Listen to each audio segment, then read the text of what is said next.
They call them the disappeared. Fathers, sons, husbands, who surrendered at the end of Sri Lanka's civil war and haven't been seen since. The UN says that only in Iraq are there more people who've simply vanished without trace.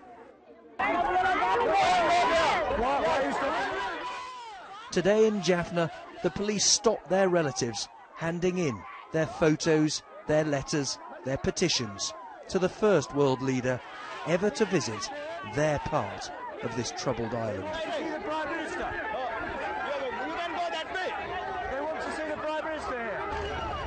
But David Cameron couldn't see them.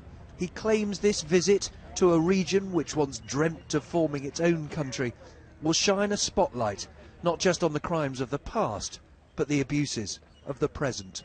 There too to greet him at every stop he made, the same group of pro-government protesters, their signs in perfect English.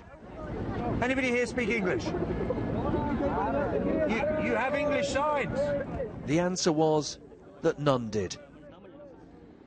They were supporters of President Rajapaksa, who greeted David Cameron at the start of today's Commonwealth Summit.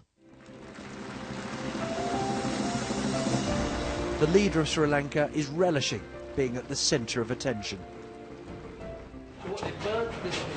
Whilst the leaders talked, David Cameron visited the main Tamil newspaper in the north. Its presses smashed and burnt. Who did it? One journalist told me, the government, before pleading that I shouldn't show his face. And here's why.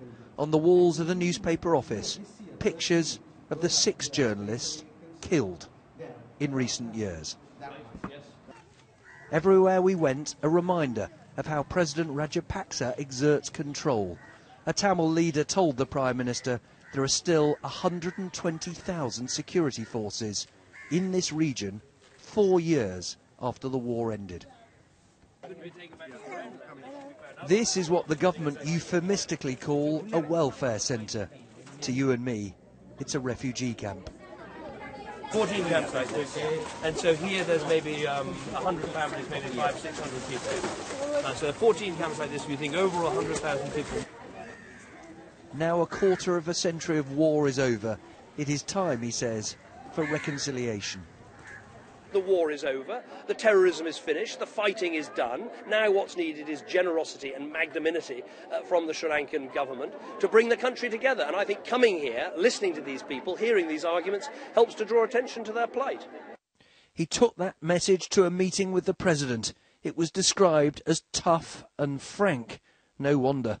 Look at the Prime Minister's face at the end. It suggested little had been achieved.